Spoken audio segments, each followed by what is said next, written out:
This episode of the Mimics Vale is sponsored by Taste Invader Tea. Treat yourself to 15% off an order of daring and delicious tea at tasteinvader.co.uk using code TMV. In the Vale this week we bring in the bells with some Dogpile, Earthion, Slots and Daggers, Constance, Melatonin, Return of the Obra Dinn, and Skate Story.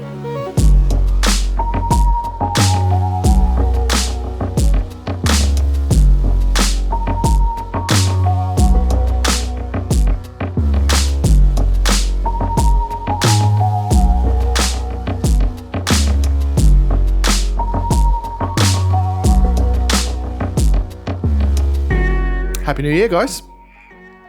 Happy New Year. It's the start of another cool year, and I've got a cool game to bring to the table. Cool game alert.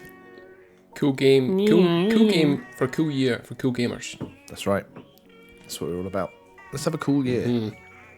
So Skate Story obviously came out back end of 2025, back in the day, on PS Plus. So I thought I'll give it a go.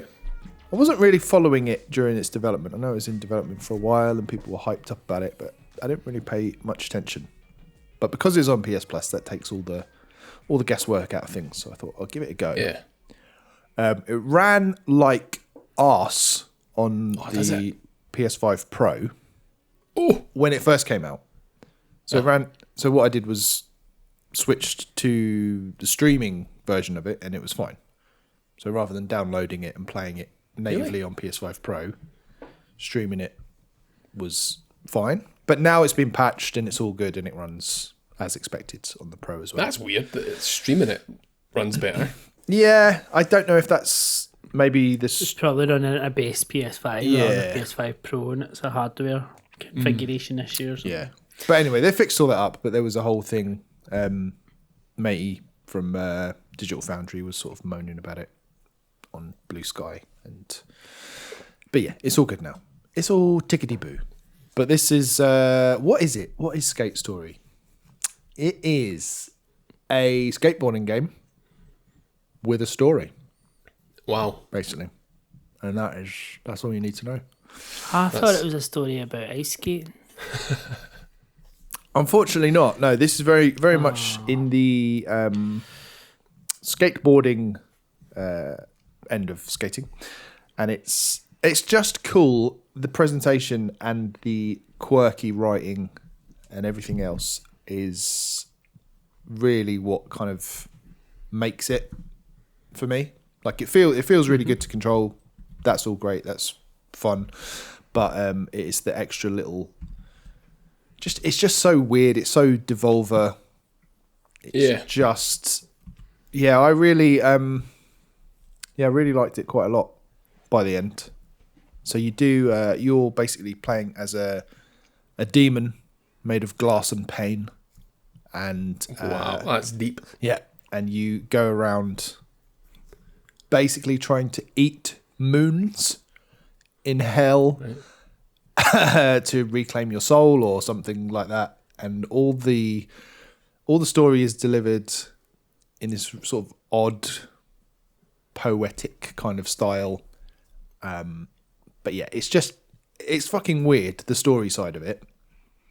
But the graphics are cool. The feel of everything is it feels like you're playing a really good skateboarding game, like a Tony Hawk. It controls differently to Tony Hawk, but it's got that same sense of speed and everything. And when you're doing a combo, you can hit square and it will sort of slam down into the ground to end your combo. And then that's how you kind of fight the bosses. It's like you're trying to build up combos and then hit them with it by the end.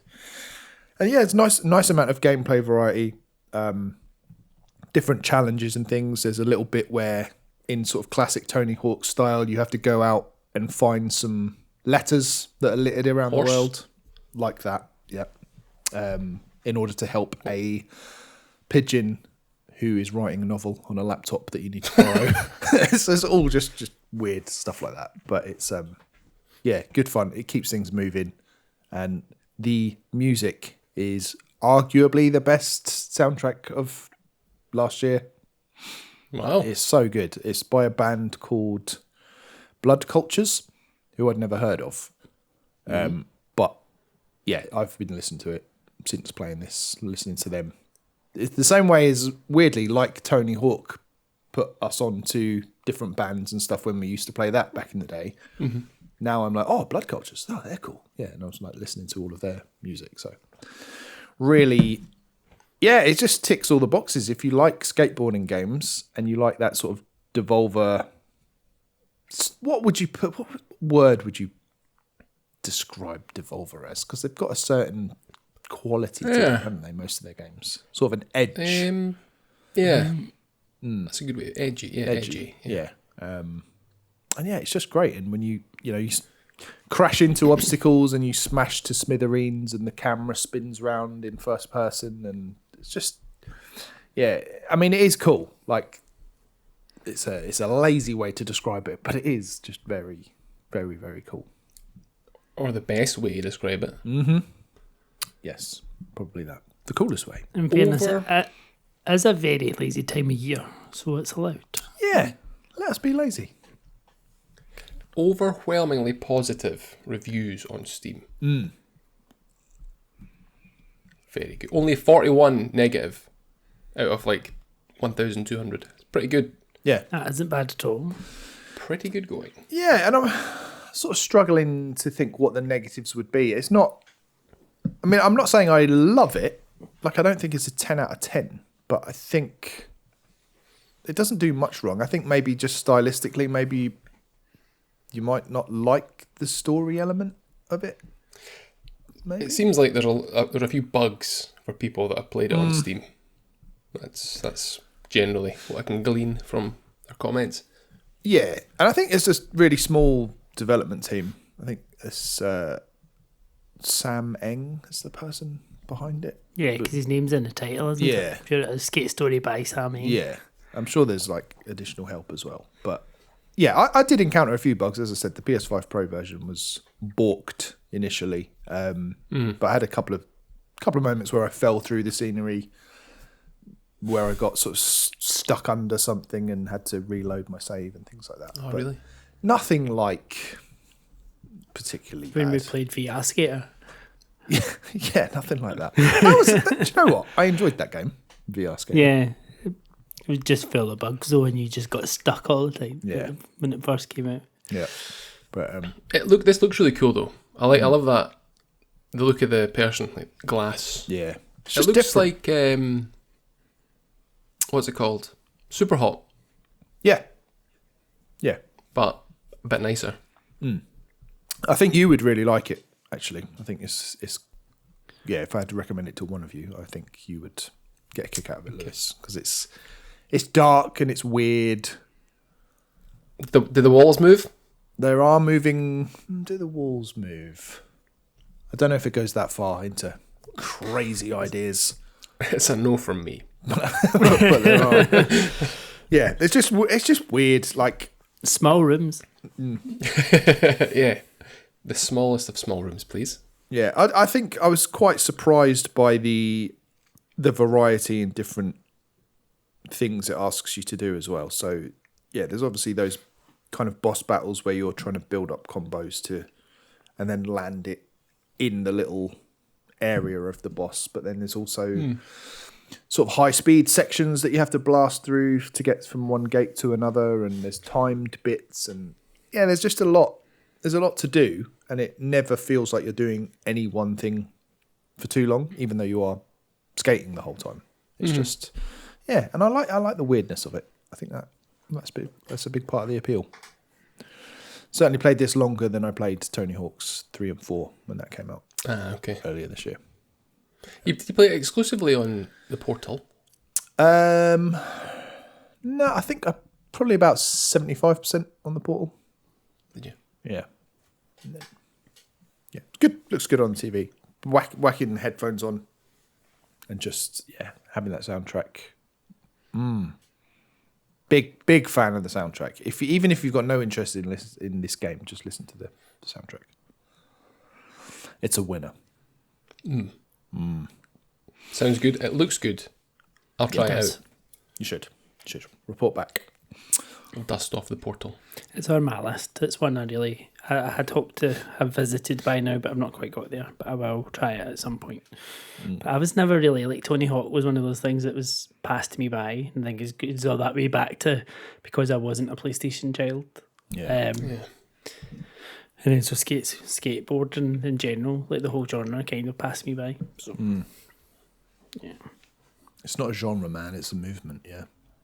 oh, It's a way of life. It's a way of life. It's a culture. I think this does maybe try to say something about that skating subculture. I think there's maybe something in there, but I don't really understand it. But it's some anti-establishment stuff going on in the story, probably, that a more intelligent person could pick apart. So, Lewis, if you know anyone, Chew on the end of my glasses and have a think. yeah. Yeah, what about you guys? What else have we been playing of late? I mean, You want to go first, Alex? well, I've got a few wee things, and I don't have a lot to say about any of these. So maybe just kind of, I feel like I've been playing games that I've got one each that I would recommend to each of you. Ooh. Very quickly. So Constance is one that I've been meaning to get to for a wee while, and I finally found some time to play it. And if there was ever a game that I feel like is a Lewis game, this is a Lewis game. I can confirm I have installed this to the Steam Deck. Yes, because it's basically Hollow Knight with like a little layer over the top of it with a bit more colour about it and a different character, because it's a Metroidvania and you're this, and it's the art style is beautiful, it's very much hand drawn and all the environments are really nice, and you're this girl Constance, and it does give you a bit of a warning, not a warning, but you know how it comes up at the beginning of the games, it's got like tales of mental health or like themes of mental health and different things to give you that like warning at the beginning. I haven't really seen much of that in terms of I'm not that deep into the story or what it's trying to tell me yet, but it starts off just very much like platforming and really good platforming, and then you get your paintbrush, and your paintbrush is essentially your weapon, and you're basically your tradition. I was quite surprised at how much for what I've played of Hollow Knight, how much it really did feel like Hollow Knight, because it's you go and you don't really know where you're going, and then you meet someone, and then it gives you finally get to something and it gives you a shrine, and that's like your benches in Hollow Knight, and then you get these inspirations, and the inspirations give you what are essentially your pins in Hollow Knight. What's the wee things you get in Hollow Knight? I can't remember exactly what they're called, but your inspirations are like your skills that you can attach to your weapon, and then you meet a little guy that gives you the map, and then you've got different ones that you can go and find. And whereas it does give you a map quite early on, and where it's probably a wee bit different from Hollow Knight is like it does have very defined zones that are all quite, so you've got one that's maybe a wee bit of more kind of underground zone, and you've got one that's almost like a kind of cyberpunky town, and then like the different areas are quite vastly different. So in terms of how they present themselves to you, it just feels like there's a lot there to get through, but I don't think it's the biggest game. I think it's only about 10 to 12 hours potentially beat.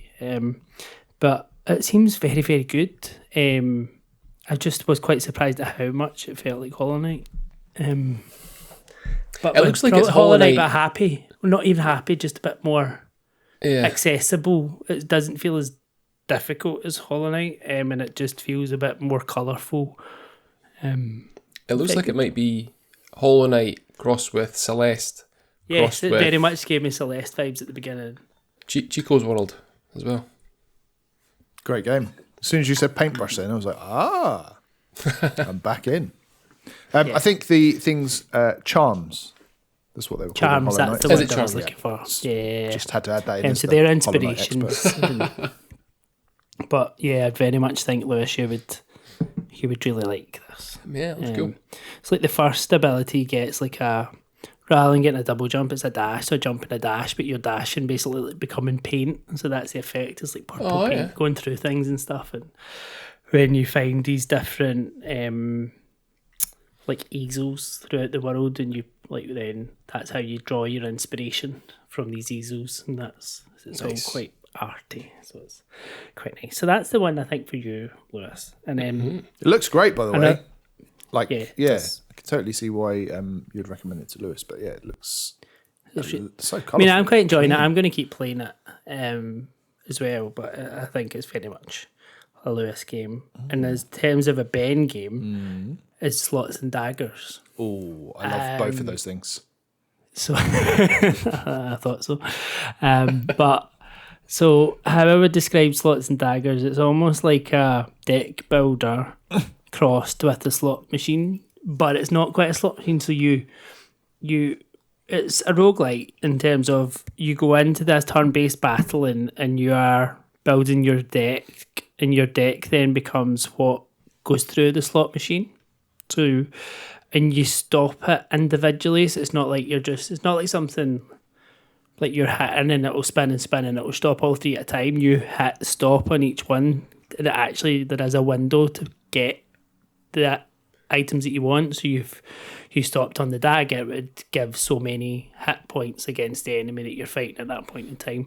If you get 3, you get a bonus, but if you're wanting to build up your shield, you've got a shield meter and a health meter for your preparing for your next attack, and that kind of same way as you play by picking a card. So rather than picking a card just by picking your card, you're picking your card by stopping the slot machine and trying to get it on the one that you want.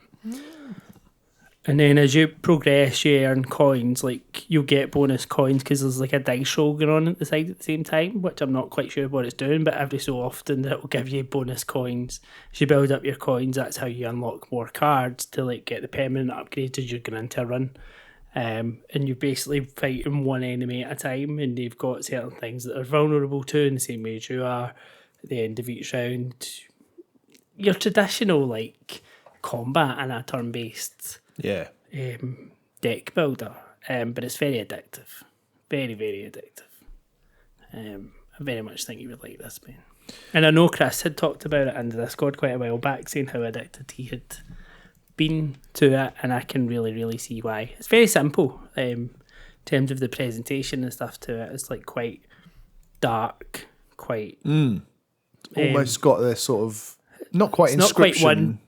Not quite one. Yeah, but it's just there's not a lot of colour or anything to it. It's almost not quite one bit, but it's like in there in terms of like a kind of grey, browny tone to it, and you get a little bit of light against some of the enemies. But yeah, just a really good game for not really thinking about it too much, but having that bit of strategy in your head about what you're trying to do. So yeah, the other kind of two that I've been playing have probably struggled more for time in terms of little games that I've been playing over the period, because I have been trying to get back to some bigger games but not made as much progress as I would have liked. Well, that's cool. It's a relaxed pub atmosphere. It is. Whatever. It really is. That does make me think, though, there is a little game that I know I've already recommended to you, Alex, but I think you would absolutely love it if you get a chance to play it. It's a small one. It's called Dogpile, which is a great name. But Nah, it's a good name. Essentially, it is Suika game cross Balatro. That is the pitch. It is. You're just throwing. So do you join dogs together? Yeah, you're breeding dogs. And make bigger basically. dogs? Yeah, to make bigger Is that dogs. what that is? Yeah. Suika. Suika. Oh, watermelon game. Yeah. You know that. I didn't know that's what they were. I've seen those games, but I didn't realise that's what that was. Yeah. So that's what. Did you ever play watermelon game or Suika game, Lewis? No. It's really good. But It looked like the kind of game that you could just be like, play and then realise an hour's passed. Easy. That's easy. exactly what I've done with Dogpile. I've put in 6 or 7 hours already. I had a run last night that was so long that I just decided to just end it. I took a power up that I knew I couldn't live past that, so I just took it. It's like, right, I need to go to bed, because it was just one of those broken runs where. So basically, yeah, you're throwing dogs into this well and trying to match dogs to then they evolve into the next dog up. But there's like a deck building element to it as well. So you've got your like ace through to king, and you're basically trying to get a king into the well by evolving all the other ones and smushing them all together. And then you get like power up cards as well, so you can get one that's like a leash, so you can drop that on a dog and it will pull it back up into your deck, so you can then put it somewhere else. You get there's like a few little shop kind of bits where you can buy upgrades or add extra dogs into your deck or different power ups and things like that. And you're just basically trying to break the game. But yeah, this run I had yesterday it felt completely broken. It felt like I would have gone on infinitely if I could be asked. But yeah, I love that. It's got that whole really good Balatro style payoff of, you're waiting for the right power up that synergizes with all your other bits and bobs. And yeah, when it comes together, it's brilliant. Really cool, really nice, clean art style. It's not trying to do anything too crazy, but it's, if you like Watermelon Game and Balatro, I don't think there's anything stopping you from enjoying this. It's definitely on my list. And it's in the cheap family as well. library, right? It is, yeah. I think it's like £5 or £6 as well. It's just good little time waster. Some of the artwork for it reminds me of Thank Goodness You're Here. Yeah. You know what I mean? Yeah. Like even the key art, the blue sky, the font, similar. Yeah. Just for me. And there is a sort of there's developed in Australia, and there is that sort of like sense of humour that we share with the Australians. So it's kind of risque at times. Like one of the dogs looks like it's just trying to lick its own ass. And I mean, that's what dogs do. Yeah, exactly. But yeah, a few little bits and bobs like that. But yeah, it's a really hearty recommendation. It's really good fun. So yeah, that's Dogpile. Lewis, are you anything you want to pile on? Oh yes, I have been playing a long wish-listed game, and it went on sale. It has gone on sale before, and it never goes that cheap. But it was like £12 or something. Return of the Obra Dinn, which I have been intrigued about playing for such a long time, and a bit of worry that the wait, the anticipation of playing this game would ruin it, and I absolutely fucking loved it. So good. It's such a cool game. Wow. So what it is that there's a ship in yesteryear, the days of yore, back in time. A ship has gone out, fully loaded, 60 people are on board. It goes missing, and then it basically washes up back in England. And you're an investigator. You go onto the boat. I know, it could have come into sunny Govan. Yeah. You're an investigator. You're armed with some sort of weird stopwatch and a book. The book chronicles what happened. So you need to basically go on and figure out what's happened to these 60 individuals. How did they die? Are they still alive? What happened? And that's how it sort of like comes. It's told non-linear. So you start like close to the end, try to figure out what's going on with like the captain in the first instance and a couple of people around him, and then like you try and work out everyone else's story. And that was about, I was like, how are we going to do this? Like, the game even says you might have to guess who some people are. And there is a bit of that towards the end. You're like, well, there's an option in the book. So there's a what do you call it? An artist on board who has drawn a few pictures. And you can use that to be like, okay, like that guy there is sitting close to this person. That person he had this role on the ship. That guy might be the same. And then it's kind of pieces it together like that. But it's sort of set in that once you click this stopwatch over a body, you're sort of transported back in time to the moment that the person died. So it's like freeze frame, and you get to walk around the ship whilst people are, going about their jobs, or like someone's been stabbed, and you try and be like, okay, this person here has been killed by that guy. I don't know who that guy is yet. I don't know who this person is yet. But there might be other people that have, I don't know, fallen overboard. Something's happened. A big kraken at the very start, or in the book at the end, comes and causes havoc. Some people are flicked off the boat.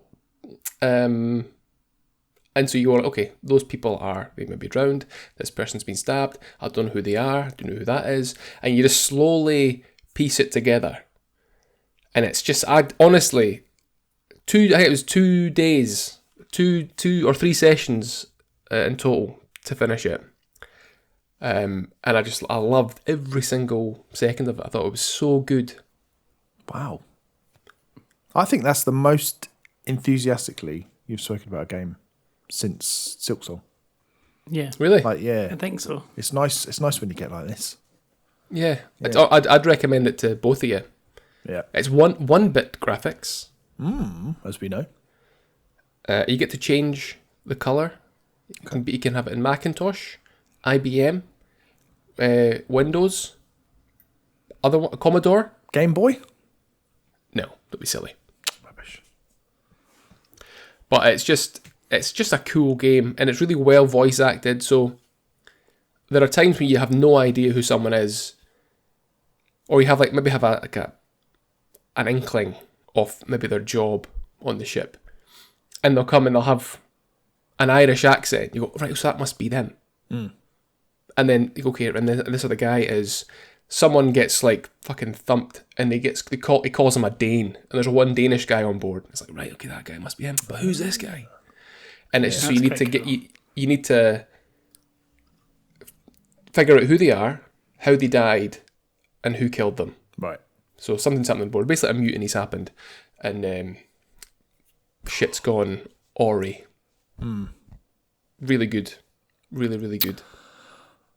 This has moved very, very high up my list now. Based on that. I think because you've got it right. I have, yeah. I've had it years, never touched it. It's just really compelling how it puts itself across, and that really you're walking around an empty boat. You can get to places early on. Some other places are locked off. They become open to you when you've reached a bit of the story. So if there's a body there, and this is the first time investigating it, and there's someone coming up from lower in the ship and they've opened up a bit of the floor, that then becomes available for you to go down to the sort of lower decks and see what's going on. But it really goes places. God. Voice acted. There's like no movement other than the ship sort of slowly rocking back and forward, and maybe some rain. Yeah. But when you're actually investigating, everything is totally freeze frame. Like Super Hot again. Just like Super Hot. But when you move, they don't slow down. Okay. They're just always still. Are you playing it on Switch? Switch 2 handheld or docked? Handheld. Okay. Have you encountered any points of frustration at all where you go like, I just don't know what this is? Yes. I think I did toy with the idea of, I think there was early on, I was sure there was a bit that said, oh, give me a hint here, or but I couldn't find it later on. I was like, I'm sure there was, I just imagined that there. But when it gets to, because you can sort of knock off or have a good idea of who the sort of more senior people are relatively early on, but the guys who are lower down the pecking order, you're like, well, this could be anybody. This could be any, and that's who most of them are. So there's 60 in total. I reckon a good 40 of those people are midshipmen or seamen, that kind of stuff. There's a lot of them Everywhere. So yeah, it's tricky. That's why it's one bit. That can be tricky because you're like, this could be anyone. But so it does it in threes. So when you figure someone out, it won't tell you straight away. Right. It'll be, there has to be, you have to get 3 people correct, or 3 people, 3 causes of death, and 3, if it's been a beast, or if they've, I don't know, fallen overboard. But you need to get those 3 points correct for 3 people before it says, I'll screen go black and it'll say, well done, you have correctly identified 3 fates, and it'll sort of tick off what you've done. Yeah, and it does that, and you get the first 3, you're like, I've got another 57 of these to do. God. But yeah, it's good. Sounds wicked. Yeah, It sold. does. It really does. And winner of the Seamus McNally Award, wasn't it, as well? Yes. So The Uncle Seamus. the grand prize. That's the one. Good old Uncle Seamus. Cool. Yeah, I will get on to that. What else have I played of late? Yeah, I've got... You going to say something? Oh yeah, I was just going to say another game that I played, but when you go. Yeah, just really quickly. I've played a game called Earthion, which is a shmup. And not only is it in shmup. not only is it in 16-bit style, it was developed for the Mega Drive on Mega Drive hardware. So it can run on a Mega Drive, but it's available on modern consoles. So I've been playing it on PS5, and it's just It comes in a cartridge. I mean, I don't know if they released the Mega Drive version of it on a physical cartridge. Let us know. But yeah, it's created by former like Sega devs as well that I think worked on like Streets of Rage 2, composers from Streets of Rage 2, so the music's banging. It's it's just got a real like. It's amazing to think that could have run on, if we'd have known what we know now, that could have run on a Mega Drive back in the day, because like some of the 3D effects are really cool, and it's just just a really well put together shoot 'em up with some good sort of progression in your runs. So you're picking up weapons like as you do in most of these, but towards the end of a level, you'll get something called an adaptation pod, which you can take on as a weapon. It doesn't do anything, but if you finish the level and you've still got that, you then go to a shop where you can upgrade a bunch of different things. So it's like you're sacrificing one of your weapon slots in order to, if you can get through the boss, you can get an upgrade. So you might add some extra shields, you might add an extra ship to your life counter, or give your weapons more firepower. But it just, it didn't take long to finish. But it's and also not all my trophies popped as well. That was slightly annoying. So I finished it, but then I haven't got the trophies for the rest of them, which is, who cares? But the actual game itself, very cool. I just like the idea of it as well. Yeah, it looks cool. It reminds me of Empire of Steel. Oh right, okay. It looks really similar.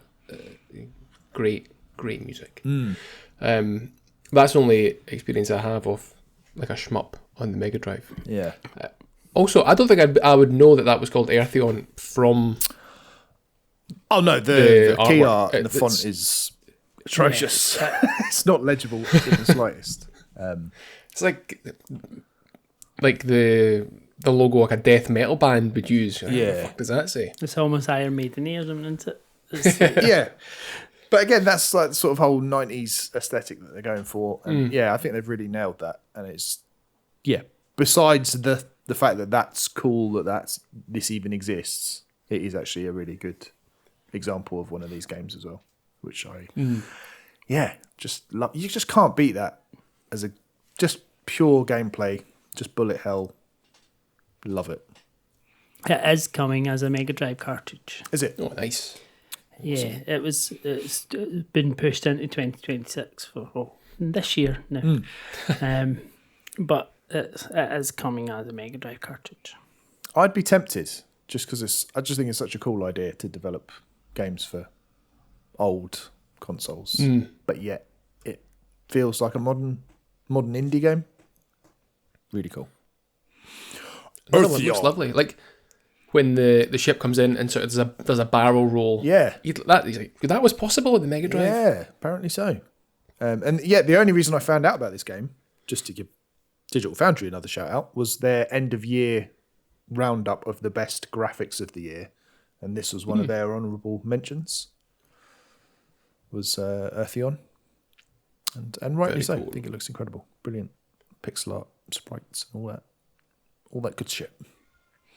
Lewis, you said you had one more to bring to the table. Yes, I also played and finished Melatonin, rhythm game.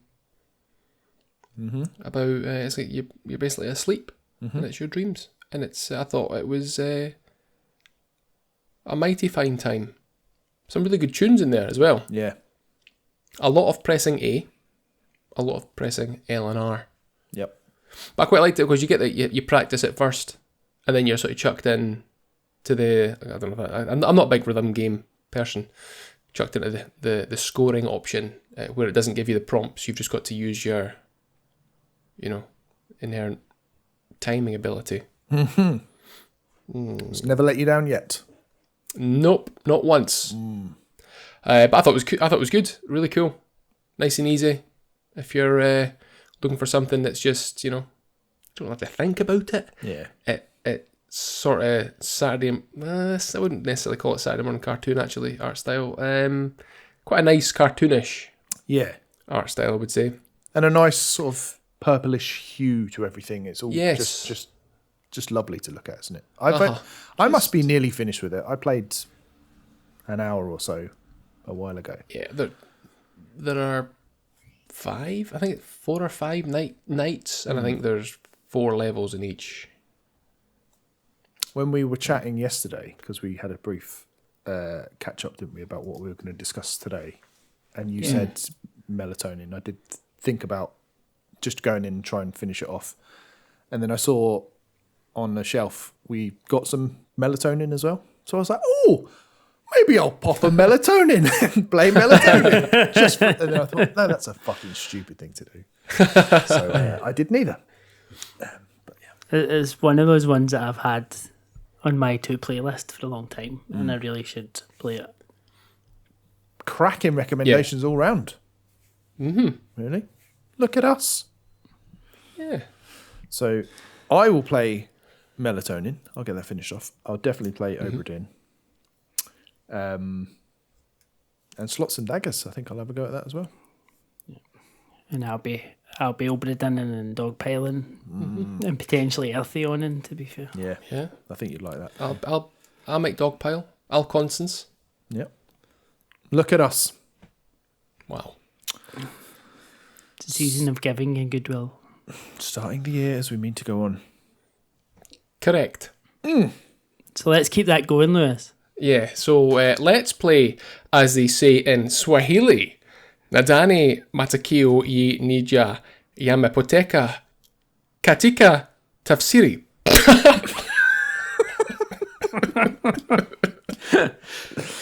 You're a braver man than I. Oh dear. That's I don't think that's exactly how it's pronounced. But there it is anyway. What is it? What is it? Guess the outro lost in translation. Okay. Good to know. Provide us with a clue, please. The game was released primarily in Europe. Primarily in Europe. James Pond. Oh, imagine it was that. Primarily in Europe. Okay, primarily in Europe. So Makes me think it has something of that kind of older era, Ben. Yeah, I don't feel like you get that much of that now. Like something very characteristic of like a James Pond type. like a computer game rather than a video game. Yeah. Computer games. Was it a computer game, Lewis? And by that I mean, what do I mean? Was it a computer game? Was it a computer game? So was it, on a computer as opposed to a console? No. Okay. No, don't think so. Just for the avoidance of doubt, I'm counting like the Amiga as a computer, the Sinclair as a computer, the Commodore 64 as a computer. Yep. The VIC-20 computer. I'm just cross-referencing my extensive notes. Starting the year as the end of the last. No, not a computer game. Okay. Should you see if it was released in the 90s or something? Yeah, I think that's Yeah. a good. Was this released in the 90s, Lewis? No. No. Okay. Not computer game. Not 90s. Surely it can't be before the 90s. I wouldn't have thought so, but then you just don't know. So the fact it's primarily Europe. I mean, it could be like 17 games, but say it's only one game on the box or something. Yeah. Okay. I mean, was it released after the year 2000? Or like the year 2000 yeah. or later? Okay. Yes. Okay, so it's not an old game. It could be predominantly in Europe, and it could be like 51% of its sales were in Europe. Yeah. And that's like not a documented accurate. fact anywhere. It's just something Lewis has just dug into just so he can give us the most useless clue possible. Okay. But not better at all. No. I will say that the developer, I'm going to give you a developer translation, and you will get it. Okay. But At least we I might hope. still not know what the game is. Okay. Post 2000 on a console. That's about all the thing we've got. Yeah. Handheld Indie. or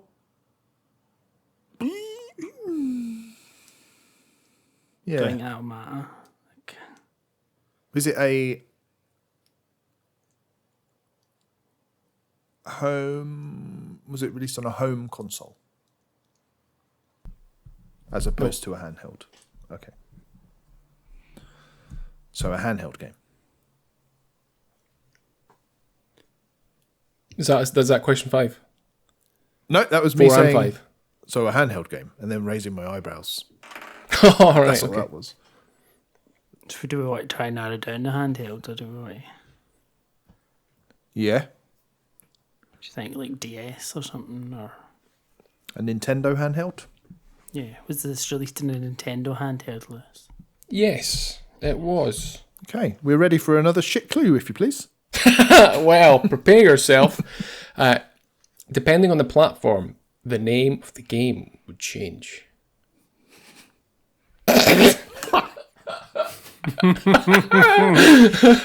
But it was only one game. What does that mean? It means depending on the platform. What's a platform in this context? Oh, is that question 6? What do you mean by a platform? As in, like a platform. So, like, a Nintendo DS is a platform, Yeah. but a Platform. Nintendo 3DS is a different platform. Correct. I'll give you that one for free. Okay. So one game that was released for multiple platforms, essentially, is what we're saying here. Could it be like that dog game? Nintendogs? Did it like change the name of the breed? No, because you get different actual versions of the game for the breeds, did you know? I don't know, I never played it. I got it free with my 3DS.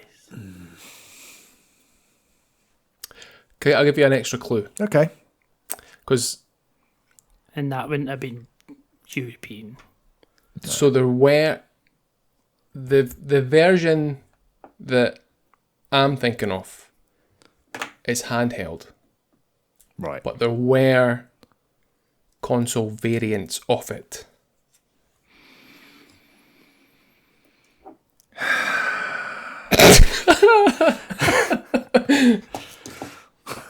Okay. Platform.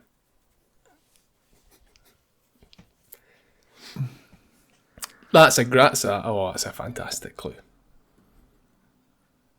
Try and get developer. Maybe, or was it published by it Nintendo? Or Yeah, try that. was it published by Nintendo? No, it was not published by Nintendo.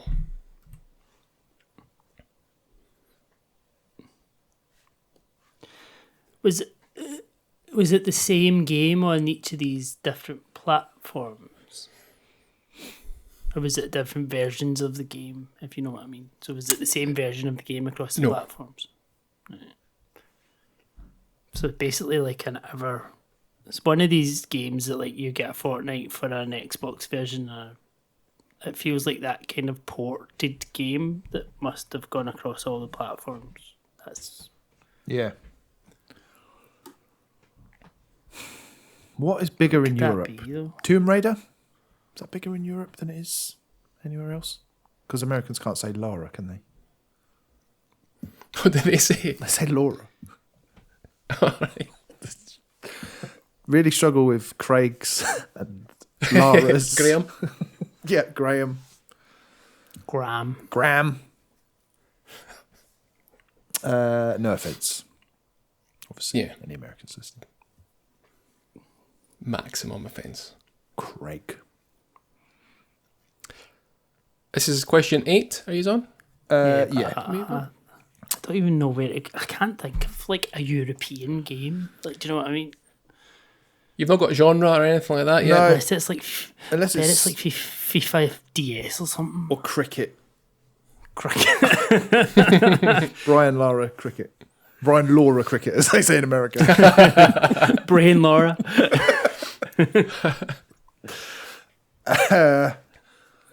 Think it as a sports game. Could be sports or racing, I would say. Yeah. Is it Sports or racing game, Lewis? Yes. Oh, Colin McRae? That's the one that was coming to my head, but I don't remember it being handheld. I think because they used to do different versions of Yeah. racing games to accommodate the handheld one. Is it? Does it star a dead Scottish person? No. No. Is it a racing game? No. Fuck. But it is a sports game. Okay. Many's at 9. Yep, you're on to question 10.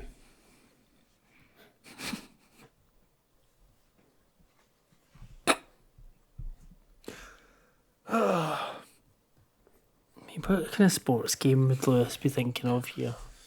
What does he like? Lacrosse. I mean, I feel like the obvious answer is going to be a football game. Yep. A handheld football game. You wouldn't really say any football game was more popular on a handheld or predominantly on a handheld with different names in each platform. This is going to be the ultimate gobshitery again, isn't it? Yeah. Wait, do we see that it's going to be developed by EA Sports? Is it? Should we just say? Is it based on soccer? Yeah. Is it based on soccer? No. Okay. So is that as to the That's translation now? Yeah. Yeah. The developer translation in Luxembourgish is Vicarious Visionen. Vicarious Vision. So is that Tony Hawk? Kind of? Yeah. But bigger in Europe? I wouldn't have thought so. But there was definitely handheld versions of Yeah. Tony Hawk. There was like a Underground, Game Boy Advance one that was completely Yeah. different to the other Tony Hawk's games.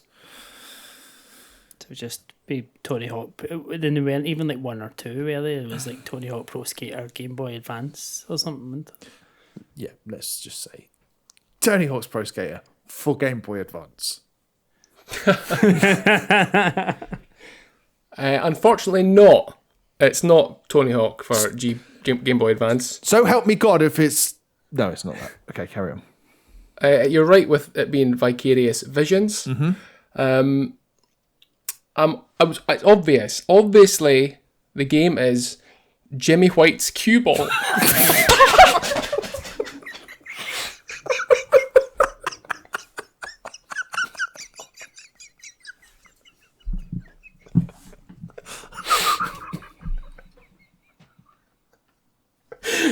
Oh, this is peak. This is peak. I'm going to fucking scalp you with a cue ball.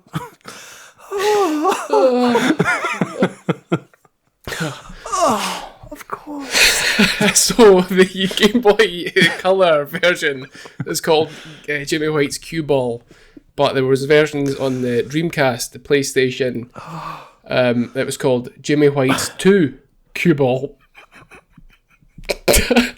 And a sequel called Jimmy White's Cue Ball World.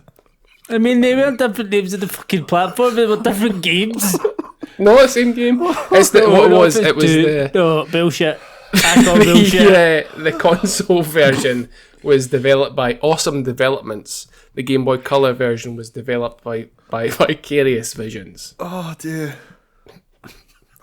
I love the way you said, don't worry, when I tell you the developer, you'll know instantly.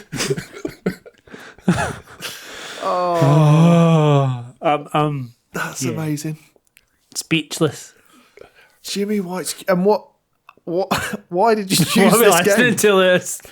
Why did you choose this game? I was on social media, and I think came up and it said this game had no right to have a soundtrack as good. And I went and listened to a song. I was like, that's pretty good. I'm gonna. This was yesterday. I was like, I'm gonna use this. It's a bastard. Oh, that's brilliant. Yeah, and we should have guessed. We didn't narrow down the British sports enough, did we? You should have guessed. Yeah, you're right. You should have. We jumped straight to soccer. Yep. And cricket. 80%. Could have been darts. Yep. Dreamcast version got an 80%. IGN gave it 2.5 out of 10. Wow. You've made my day. That's a brilliant one. You'd not have guessed that in It's a whole new years. level of... Yeah. He's just really leaning into the villain arc now, isn't he? Yes. Yes. Yes. Not yeah, even so going to bother asking any questions next week. No. Yeah. No oh, point. well. We're going to listen to a song written by Manfred Linsner from Jimmy White's Cue Ball.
Oh my god. Notice how I say a song. Don't know what the song's called. It's just Gonna listen to a song from Jimmy White's keyboard. Amazing. Send me the link to a song so I know what I will do. I will. Oh, fucking hell. I really try to keep my laughter in when I say Jimmy White's cue ball. Yeah. It adds to the funniness. Jesus. Oh, Lewis, that's made my day. Excellent.